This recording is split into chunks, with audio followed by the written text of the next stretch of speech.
Ladies and gentlemen, boys and girls, welcome to another fun and exciting episode of Prepper Talk Radio. I'm Scott, here with Shane and Paris. We're excited to be here with you. Hello, gentlemen. How is life? Fantastic. Life is good.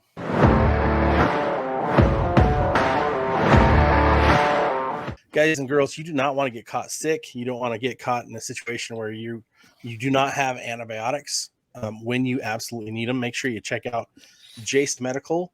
Use the promo code PrepperTalk. That's going to get you $10 off your emergency antibiotics kit. I think every family should have one. It is a fantastic buy. Also, if you missed the Ready Summit, you can check it out at thereadysummit.com. It was fantastic. We're going to talk about that in our next episode in our group, which tells me you need to get in the group if you haven't already gotten in the group. Facebook.com/Prepper Talk Radio to find our page. And from our page, we're linked straight into the group. And you can get live support from us all the time. Wow, what an amazing event. But even more amazing is the insanity of our government trying to strip more rights from our pew-pews who do nothing wrong. They do absolutely nothing wrong, and they're getting punished. Yeah, your initial question is a bit of a conundrum, right? I mean, you say, "How are you guys doing?" We kind of make our own little worlds, right? I mean, we kind of live in our own little bubbles. We see what we want to see, or don't want to see, and we accept or reject the things that we hear, right? So we see what's going on around there, and a lot of those things don't affect me personally, right? I mean, we're pretty good here where we're at. I mean, we're pretty sheltered. We're not seeing a lot of the stuff that's going on in other parts of the country as well as the world. So when you say, "How are you doing?" Yeah, I'm doing good. And additionally, being prepared and not scared, I can confidently say, yeah, I'm doing good. But, seeing everything out there, it definitely weighs on me when I try and stay in touch with what's going on. You can really see how heavy things are. And if you just turn them off and look outside, look at the mountains, yeah, all is good. All is good, but all is well. But man, you gotta be in it somehow and still say, hey, it's all is well. It's kind of tough for me. Yeah, it does take a lot of faith to just stay true and faithful to your beliefs, especially, the three of us. We really espouse that Christian belief and the love of God and country and our families. And when you see all the stuff that's really under attack right now, it's literally God, family, and country that's under attack. And wherever you turn, you can't have a religious belief unless you're a terrorist now of some kind, or you can't have a family is being totally attacked, what's a man and a woman, what's a child, what are we, what even are we, right? Like this whole thing. And then to have our country under attack too, with so many different things, like our constitution, like, I don't know if you saw, but since the last time we had an episode, the House passed a bill against assault weapons, banning the assault weapons. But thankfully the Senate they're doing their part to kind of keep that in check. So I'm grateful for checks and balances in some of the government's things. But the fact that we're having these things come up, it's like, wait a minute, like, were we not all born in the same country? Did we not all know what the Constitution, we're all under the same Constitution here, right? But it's not true. It's like, it seems to me like some people have a different view of where this country should be going, and than some of the rest of us. And I'm just like, it can be scary. Oh yeah. There's definitely some weird interpretations of our Constitution, of our rights, and of oversight or overreach, and what's allowed and what shouldn't be allowed and what is allowed. And it's interesting going back to the question, how are you doing? Better than I should be, right? That's an easy way to answer that. I'm better than I should be, or about as good as I can be, considering. We're very blessed, and a lot of you guys listening, you're probably in the same boat where you look at your daily life, you look at the daily strife, and you're feeling really blessed. You're feeling maybe not enough gratitude. Maybe you want to have a little more gratitude. Or maybe you're just right up against the wall and you don't know what to do. Our goal is to help alleviate some of those fears, alleviate some of those frustrations, and let you know that there is a community here that's trying to do the same thing you are and improve everything. but to be positive as much as we possibly can be amongst Mhm. all the negative. Be a light in the darkness. Absolutely. Shane, were you going to say something? Well, I was just going to say, we kind of went past it, but one thing I do like that Dave Ramsey says, is he says, someone asked him how he's doing. He said, better than I deserve. I really kind of like that. I don't feel I deserve anything, more than just being able to breathe and eat and whatever. Right. But I kind of like that. I truly feel like that is, I feel better than I deserve. Right. Better than, and I don't want to say that, I feel better than others as well. I don't want to lift myself above others, because I know a lot of people are going through hard times as well. Mhm. And they would, and I think there is a lot to be said for coming out and say, what, I'm going through something pretty tough right now, and I don't want to burden you with it, but you've got to get things out sometimes, so. Oh yeah. You know what I mean? And I count it a blessing to have friends like you two that I can do that off air. Yeah. I vent to you guys quite a bit of my challenges and frustrations, and I think we do that pretty well, the three of us together. Mhm. You need that network, you need that support group.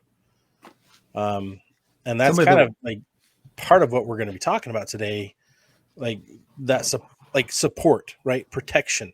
You don't need a safe space. You don't need to find a place on campus where you can do whatever you want to do and no one can hurt your feelings, but you need support. You need a group.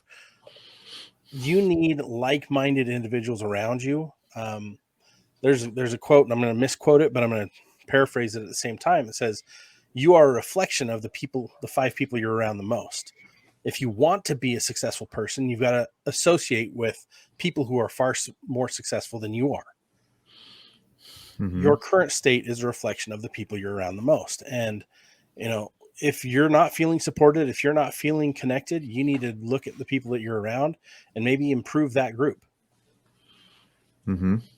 Yeah, that's an interesting concept of a safe space, right? Mhm.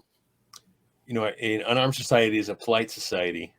So for me, technically, wherever I go, it's a safe space, right? Mhm. And then you got these universities and other organizations creating a safe space for certain individuals who are, for some reason, which I don't understand, so fragile and so easily offended that they need a safe space. Yeah. I don't. I'm sorry, I don't get it. Maybe it was just the way I was raised. I'll just stop there. I don't want to offend anybody because I don't understand completely how that works. Well, 2 generations ago, 18-year-olds were storming the beaches in Normandy. Mm-hmm. They were lying on paperwork so that they could go and sign up for draft, sign up for military a year early so they could go serve, so they could help other people. And now, to get anyone to think outside of themselves, especially the younger generations, 2 generations, a generation below us, we've really seen, hard times create great men create soft times create weak men or soft men, and soft men create hard times. We've seen that play out. We're seeing that play out. And that just leads to you.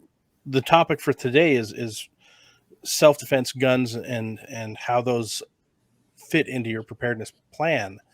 But really, how are you going to take care of yourself and your family and your needs? Security is 100% up to you. Safety and self-preservation is 100% up to you. It's nobody else's responsibility but your own. And you can say, well, the police are going to take care of me. But can they? What's their response time? Do you really want to leave it to chance?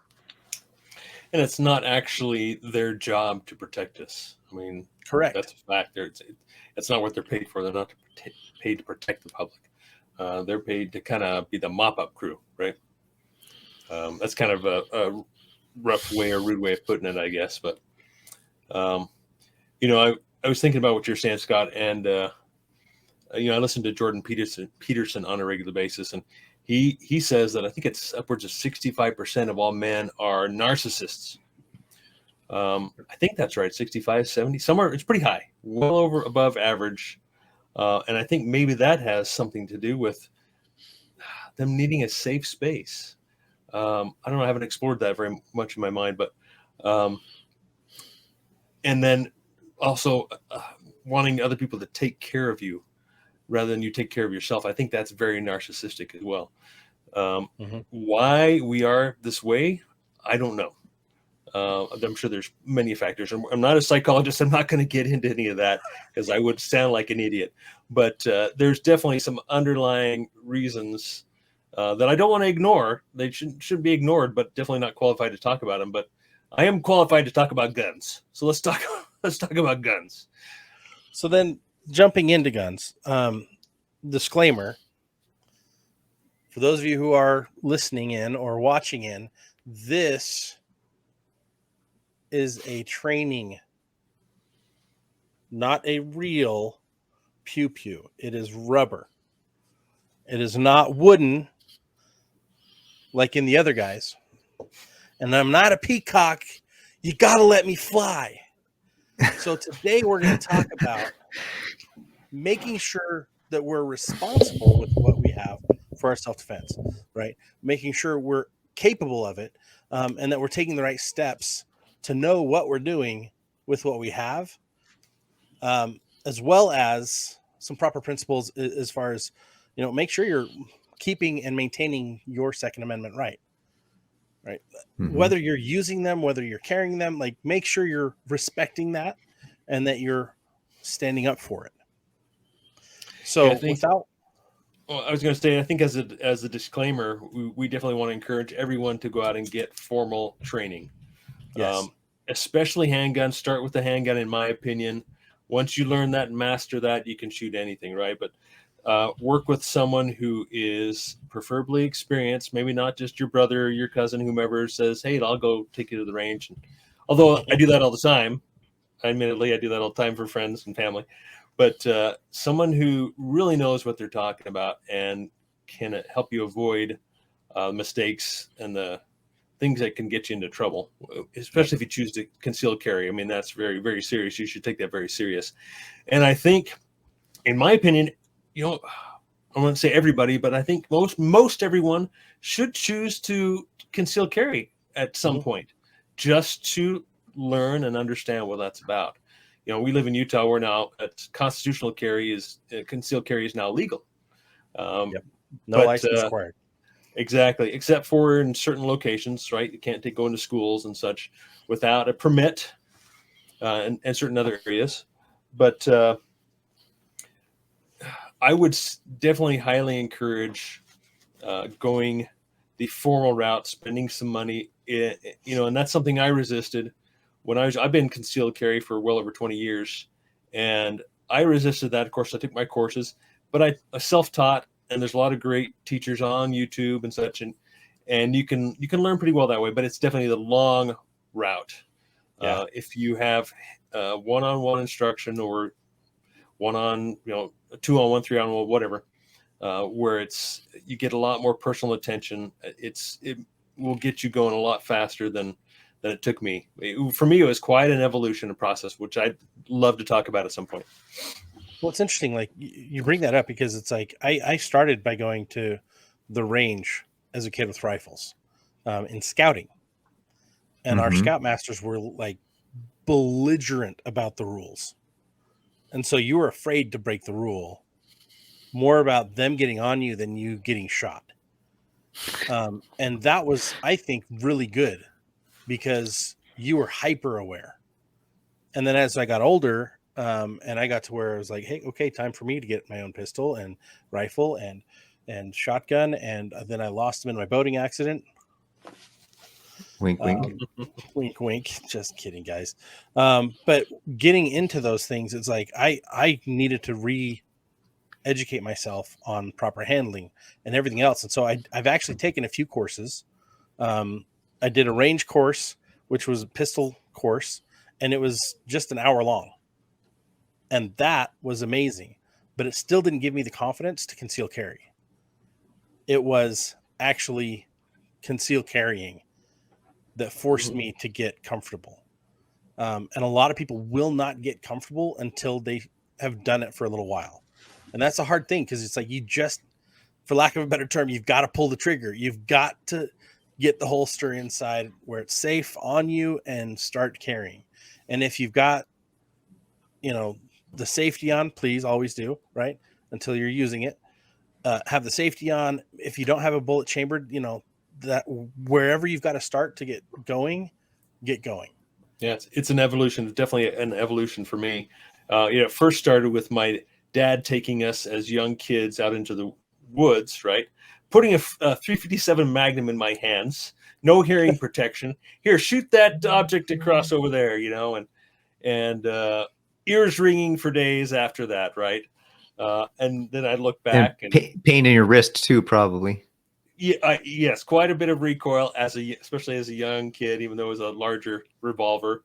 And then, shooting the 30-06 as well. No hearing protection again, And so I'm very much an advocate for hearing protection, not just shooting, but all the time, I would like to have my hearing when I'm old, at least. I don't have my eyes. I don't have good eyes. I need to have good hearing. So, but you can kick and you can stretch. I can kick and you can kick. And I hope that it stays that way. Well. Right? I'll keep working on that. But like you're saying, Scott, absolutely, it's an evolution. When I first started carrying, it's like, everybody's looking at me. Everybody knows I'm carrying, right? No, they don't. It's all in your head. It takes practice. It takes time.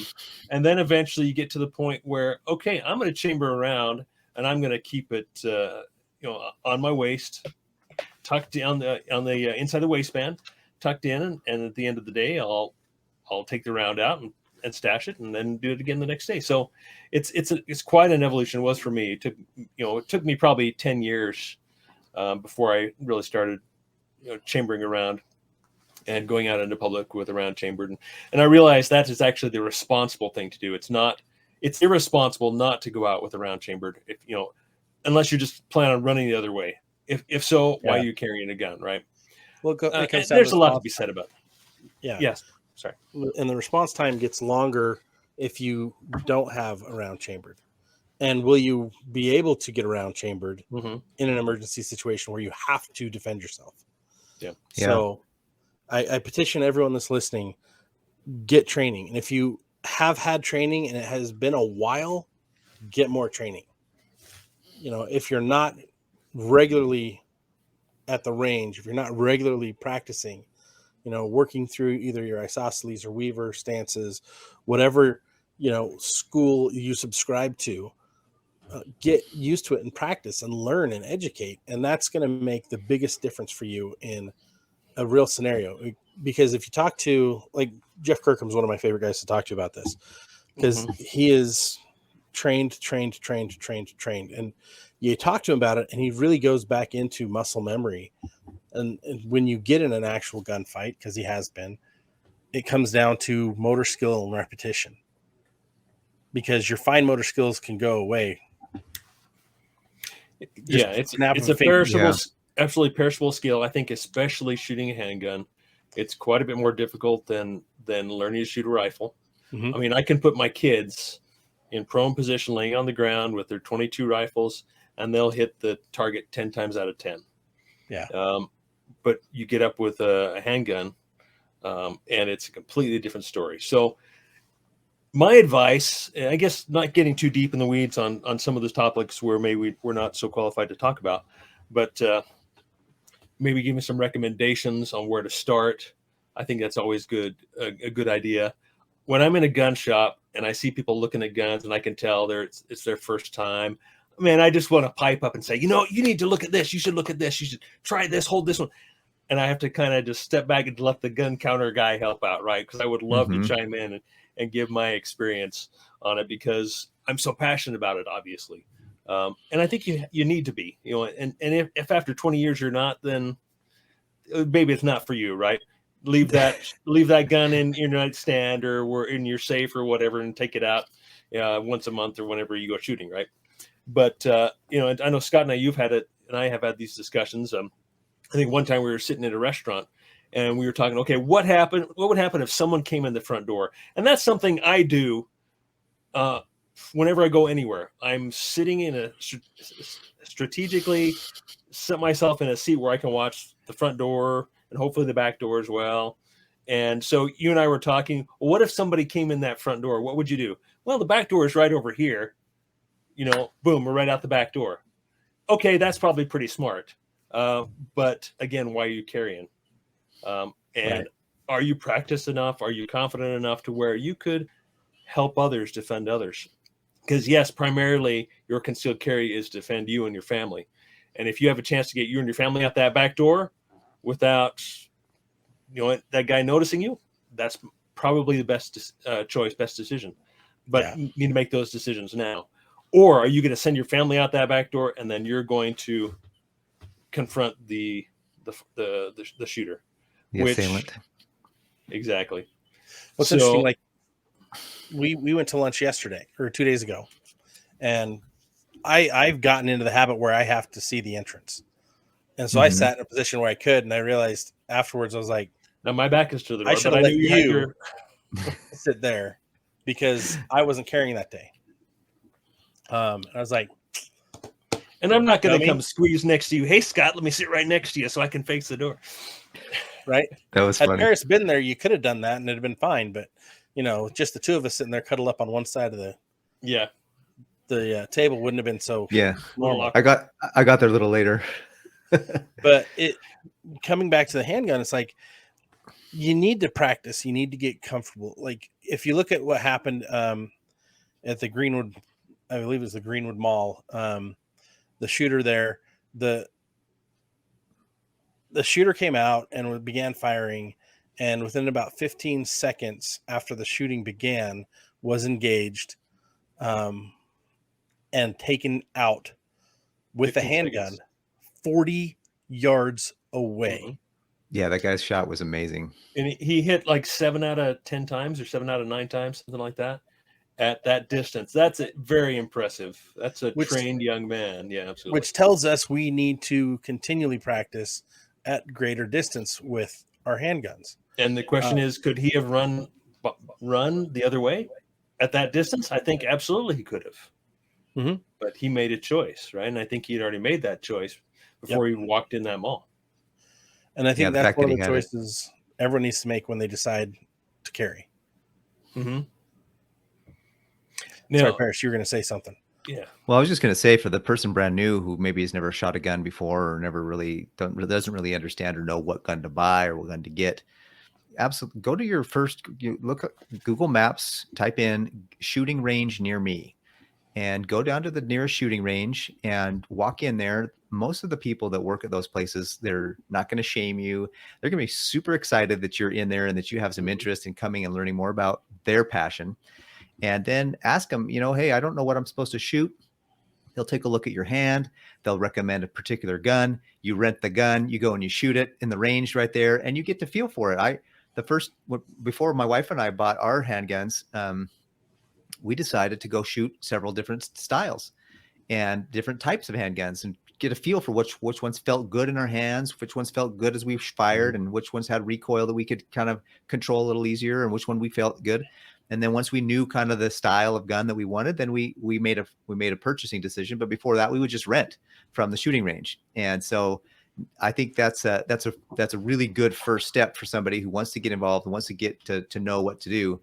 I was talking to a lady just the other day, and not to mention the Greenwood Mall issues and scenarios like that. I mean, one of the big reasons why the government's trying to take away our Second Amendment rights is because of all these, so to speak, mass shootings that are coming out. Well, honestly, if more people knew that somebody in that audience had a gun and would probably be willing to use it and take them out, I think that would diminish the desire to go out and have a mass shooting. These people would, if you're literally taking a gun and you're shooting into a barrel of unarmed fish, so to speak, what's your consequence? But if you're shooting and you're like, wait a minute, somebody could be shooting back at me, you're going to think twice before you go do that mass shooting. But I was talking to a lady the other day, and I shared with her that, I do a prepper podcast, and she runs a gun range here in town. And I was going to talk to her about, being what the hours were and whatnot. And she said, people today, right now, if they don't have a way to protect their food storage, they don't have a way to protect the things that they have, they're going to find themselves in probably some really bad scenarios. And so it's important, not that you should be Mr., bazookas and guns and rocket launchers and have a 50 cal sitting out your front window. What's wrong with that? Seriously. Oh, maybe not out your front window, but yeah. Yeah. But I'm just saying you should have a handgun and a rifle and at least something, because at the end of the day, eventually you're going to need to hunt if it gets bad enough. And so why not have a rifle for hunting? And so these are some fantastic, just really, if you've never shot a gun before, just go down to the local shooting range and rent a gun, rent a lane, and buy, 50, 100 rounds and just practice and see what feels good. Well, and it's interesting because like a felon can't own a gun anymore. Like that's the current laws, but there's no law against them owning a cannon. Interesting.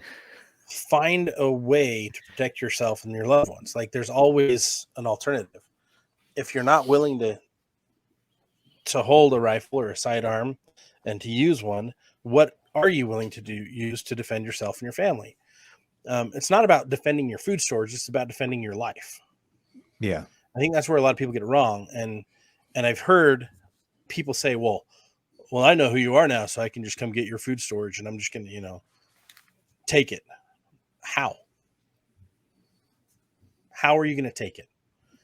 And the thing is people don't understand, like those who are preparing and have been preparing for a long time typically are trained and educated in how to use and how to defend with the guns. And they know their home, they know their layout, they know everything better. So if someone says, hey, I'm going to come and take it, the question then becomes, do you really value my stuff more than your life? Because that's what it's going to come down to. Because my stuff preserves my family's life. And by saying you're going to take that, you're telling me you're going to kill my family. At the end of the day, that's as simple as I can make it. That's as black and white as it is. They are claiming that they're going to come murder you. That is intent. You need to defend yourself. Whatever means necessary, you need to defend yourself and your family. Yeah, and I think self-defense is protection of life, liberty, and property. So definitely. There's the commandment, thou shalt not steal, right? So God obviously believes in personal property and ownership of properties. So if there is a commandment to not steal, then there's also a commandment to protect what you have, to take care of what you have, in my opinion. Agreed. Oh, I agree. But hey, I was also going to say, we talk about, okay, get yourself, I think the handgun is the place to start, yes, rifles are easier to shoot. They're harder to conceal and you can't always have one with you. So I think a handgun is the place to start. Whether it's on your person and it's in a bag, it's in your car, whatever. That's my opinion and my experience. Although I think it's important to have other tools as well, long guns. I think those are very important to have. Handgun is kind of a way to get yourself back to your rifle. I mean, that's kind of the hardcore rifle guy's stance on is I have my pistol so I can get back to my rifle, since I can't always have my rifle on me in the grocery store and such, right? So the question is, what kind of handgun do you pick? And and like you're saying, Paris, to try and figure out what fits your hand best, what you can shoot best, you should go to these gun ranges, and they usually have a whole bunch of guns that you can shoot and try and see how they feel in your hands. It is obviously nice to take somebody with you that knows what they're doing, can help you learn about each handgun and why it may or may not be good for you. I purchased probably 5 or 6 pistols before I settled on the ones I carry every day. So it's very much a learning process. And even my daughters, they decided what they wanted. We bought those for Christmas, and they've since switched. So it is a process. So it's kind of like, I guess, if you're a motorcycle person, right? You buy a motorcycle and you realize this isn't quite what I want. It's fun, but it's not quite what I want. So a lot of motorcycle owners own even dozens of motorcycles over their life, right? The same with the handgun. Very personal choice. It's got to fit in your hand, right? You got to be able to shoot it properly. Yeah. I love to make recommendations based on what has worked well for me. But it's definitely very personal. But my recommendation, I can recommend a brand, is go as big as you can. As big as you can carry, big as you can conceal.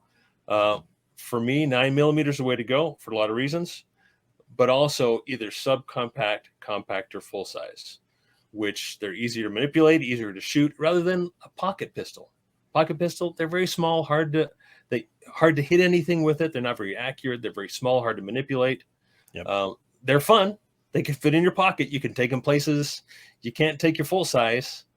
And you have to dress the part. If you're going to carry a full size gun, you got to have pants with belt loops, and you got to have a belt on there, and you have the right gear, everything to be able to carry that. But that's what I've decided on, and I've changed my wardrobe to accommodate that as well. Have the right holsters, and don't cheap out on the holsters. Spend a lot of money on a holster. Get a really good quality holster, because one of the most important part about having a gun is being able to draw it and conceal it quickly and securely. If you have a cheap, crappy holster, it's just not possible. Well, and then also making sure it's something you can comfortably wear.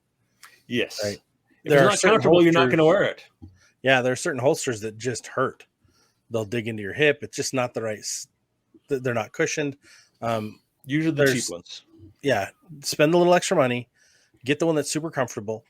Get the one that actually it'll hold your gun even if you're doing a handstand, right? Mm-hmm. It'll hold your gun even if you're riding on a roller coaster. Like, it will keep it secure until you remove it. And you may need multiple kinds of holsters, whether inside the pants, outside, all different kinds like that.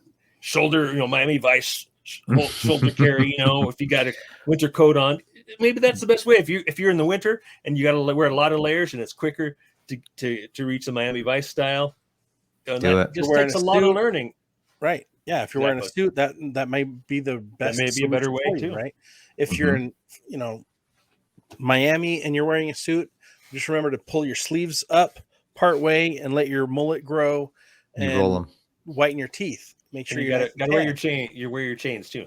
Crockett and Tubbs, like button down the shirt. But it all comes down to make it comfortable, make yourself comfortable, and make it easier to do. Easier to get your gun into stance, at the ready, lined up, and then practice. Not just practice at the range. Shane got me starting to practice at home. So that's why I have, for example, my dummy pistol. Like, I will use this around the house and practice. I'll use training that I got from Stan Pruitt, for example, and other training from Jeff Kirkham, and I'll do things like slicing the pie. If that's something you're not familiar with, go check our videos. There's stuff we've talked about that in the past in our archive, but you can also just Google it and find out what slicing the pie means. And it's not like key lime pie, guys. It's slicing the pie. It's and there's also dynamic entry to get into a room. But like, when you're doing home protection versus I'm at a mall and there's a shooting, the game changes a little bit, but the engagement remains the same.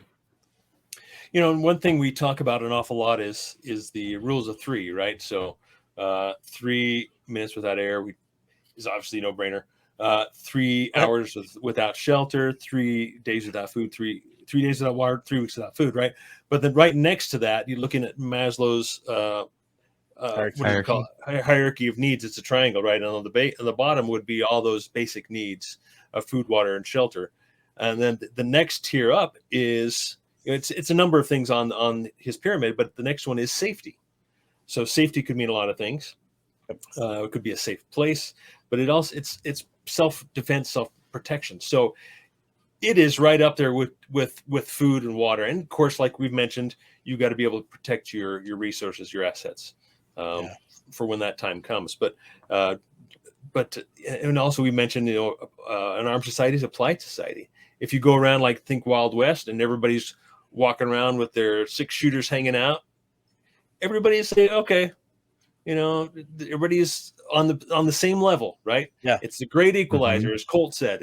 It was Colt, right? Yeah, the Colt is God made man and Colt made man equal, right? And especially if you're a small individual, whether you're woman or man, and you can easily be overpowered, learn how to use a handgun. I tell you, it's very empowering. It gives a lot of confidence, and it takes a long time. So you might as well get started now. And if you have a handgun and you haven't really done anything with it, decide to take the next step and say, okay, what is my next step? Am I going to carry? Am I just going to go out and shoot some more and practice to be more confident with my aim? Practice manipulating. And like you're saying, Scott, at home, I do a lot of dry fire practice where I'm holstering, I'm unholstering it, practicing very intentionally, bringing that up and extending and pulling the trigger, dry firing it, and then reholstering it, and just practicing over and getting that muscle memory. And that's a whole nother video. That's more training, and I'm not qualified to do that training anyway. But there are plenty of great instructors out there that can do that, and it's a lot of fun for me. I really enjoy that as well as just having the confidence to defend myself, and regardless where I'm at. Yeah, and there are tools to help make that easier. There are dummy rounds like these. Right? Got to practice your misfires, your loading, your And then there are also ones that are sighting ones that you can also use to see where you would be shooting. That when you pull the trigger, it'll actually pop the light. You can see where you would have shot. A lot of great tools out there. Yeah, a lot of great tools. So find what. There's that cool one. There's that cool tool that they just came out with recently. My dad was telling me about it. It's literally a target that you can put across your room, and then you put like a laser bullet in there. It's a dummy bullet with a laser, and you pull the trigger, and it'll actually shoot the laser at that target, and then register where you would have shot on the target, and then put it back on your app on your phone to let you know how accurate you were at the target. So it's a neat way to do target practice without blowing through a lot of rounds. And I don't know how long the listener, if you're a listener for a while, that prices of rounds have gone up and down and all around in the last couple of years. And thankfully they're down from where they were, but they're still up from where they were too. They're higher than they should be, but lower than they were. Yeah. But it can be expensive to go to the shooting range and just, firing, practicing. So these companies, for, I don't know, 175, 80, 180 bucks, you can buy one of these target practice things, and you can practice unlimited for the rest, just one time, and you have that app on your phone and the target that's placed out there, and you just shoot and fire away, and tons of practice. That's I'm going to get one of those for sure. Well, let me tell you that some of the most fun drills I've ever done are with a shotgun. I tell you, get online and look up some shotgun drills, and that is literally a blast with a shotgun. It is a lot of fun. Pun intended. A lot of fun to learn those shotgun drills of loading, because obviously with a shotgun you have very limited capacity, right? Each round is devastating, and aiming is a little easier than handgun, but you've got to learn how to quickly put more rounds into the chamber, more tactical reloads and such, and it's a lot of fun. Well, and also understanding what different types of rounds will do. Whether it's first shot or double aught or buckshot or slugs or whatever. So or dragon's breath. Dragon's breath. No, you can go Google that one too. But making sure you understand what you have and what its capabilities are is the most important thing before you go engage. And again, safety first. Never point a weapon loaded or unloaded unless you know that you're ready to destroy whatever it's aimed at. You just do not, even joking around. I don't even like, it's funny because I don't even like kids having toy guns anymore. I would rather just teach them how to use a real gun, keep them away from the toy guns. Just because it gives a false sense of, it's not going to hurt anybody. Well, it's a Nerf gun, right? You can shoot somebody in the eye; it's not going to hurt. But yeah, it definitely teaches some bad habits. Yeah. So I think as we close out this episode, reminder: like, no matter what you're doing, make sure you're educating yourself on that topic, on that area, and increasing your skill the right way, and creating proper good habits as opposed to bad habits. Please take that extra time to actually learn from experts. Find local experts. Like Paris said, gun ranges, they're almost always have really good courses that you can participate in, or can connect you with someone who can give you private training. It is paramount to improving your skill, improving your survivability, and really helping you understand what you have in your hands and what you can do with it. I think remember that a firearm is a tool. That's really all it is. It's a tool. And just like in my toolbox on my workbench, I have multiple tools for multiple purposes, right? Each tool can't do what another tool is designed for. Same thing as with firearms. That's why there are so many different types of handguns and shotguns and rifles, 22, 9mm, 357, 5.56, 223, 308, 338 Lapua, 50 BMG. That's why there's so many different guns and rounds out there. If you start to educate yourself on this, not for me, as I mentioned to you guys, I've gotten into motorcycling, and I'm learning all about different bikes and why there's so many different bikes and why people like these and why they don't like. It's all kind of the same thing, right? And once you get into that world, your eyes begin to open up and say, okay, I think I kind of understand why there's gun nuts, why there's people who are, motorcycle nuts. I think it really opens that world and those possibilities, but it also narrows things down for me too. Whereas I start to look at this wider picture, and then I can say, okay, no. And then it narrows me down to, okay, these are the tools that I need to defend my family, to protect my home, to protect my property. And the others, I don't necessarily need. They'd be fun, like a 50 BMG. I love shooting a 50, but man, it's at $5 to $10 a round and a very expensive rifle. I don't need one. I would like to have it, but there's a lot of other priorities. So, and kind of the same again with motorcycles. You look at everything and you narrow it down, and you think life becomes more complex, but then it becomes more simple. I don't know if that makes any sense to anybody. Makes sense to me. It makes total sense. It's just like in prepping. When you jump into prepping, this huge field of array of options opens up, and you're like, whoa! And then as you realize, and as you learn, that wide array of things actually narrows down to what's really right and what's essential. So stick with us so we can help you find what's right and what's essential. You guys, it's fantastic to go and learn these things. It's fantastic to go empower yourself and give yourself that leg up from where you currently are to where you can be in confidence, in skill, and in ability. So remember, please educate, learn. There's nothing more important in prepping than skills and knowledge. Yep. Build them, gain them, or lose them. Amen. And that's going to do it for today. Guys, remember, like, subscribe, join our group on Facebook, follow us on all of our social media channels. We're pretty much everywhere. And if you find a site that has something cool that you want, just try the code Prepper Talk. All one word, Prepper Talk. If it gives you a discount, fantastic. But if not, at least you tried. That's how we support ourselves doing the show is we set up affiliate links to different products, such as the Jase Medical antibiotics kit or the Ready Summit, other products like Blackbeard fire starters. Just use the promo code Prepper Talk and it will help support our show while also getting you better prepared.